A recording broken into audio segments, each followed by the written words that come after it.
আমাদের সমাজও পরিবর্তন হচ্ছে। ডিভোর্স নর্মালাইজ হচ্ছে, লিভ টুগেদারও নর্মালাইজ হবে ইনশাল্লাহ। ছোট পর্দার অভিনেত্রী ও সঙ্গীত শিল্পী জিনাত শানু স্বাগতার এমন বক্তব্যের বিরুদ্ধে লিগ্যাল নোটিশ পাঠানো হয়েছে। নোটিশে তার বক্তব্য প্রত্যাহার করে প্রকাশ্যে ক্ষমা চাইতে বলা হয়েছে।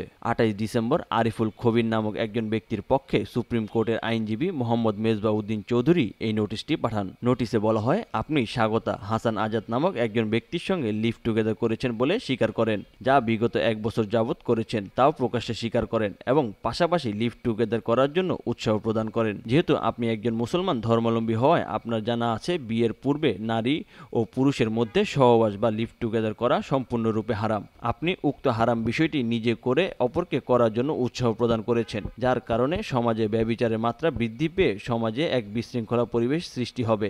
আপনার উপরোক্ত বিবৃতির কারণে মুসলমান ধর্মাবলম্বীগণের ধর্মীয় অনুভূতিতে চরমভাবে আঘাত প্রদান করেছেন। নোটিশ প্রাপ্তির 7 দিনের মধ্যে আপনার উক্ত বক্তব্য প্রত্যাহার করে প্রকাশ্যে ক্ষমা চাইবেন এবং তার নোটিশ প্রদানকারী আমার মক্কেলকে অবহিত করবেন, অন্যথা আপনার বিরুদ্ধে আইনানুগ ব্যবস্থা গ্রহণ করা হবে বলে নোটিশে উল্লেখ করা হয়েছে। সম্প্রতি দ্বিতীয় বিয়ে করেছেন শিল্পী, মডেল, অভিনেত্রী স্বাগতা। স্বাগতার স্বামীর নাম doctor Hasan Azad. Columbia university থেকে পিএইচডি করা হাসান পেশায় একজন ব্যবসায়ী। ফ্যামিলিকে জানিয়ে আজাদের সাথে লিভ টুগেদার করেছেন বলে সম্প্রতি গণমাধ্যমকে জানিয়েছেন স্বাগতা। এবার আইনি জটিলতায় পড়লেন তিনি।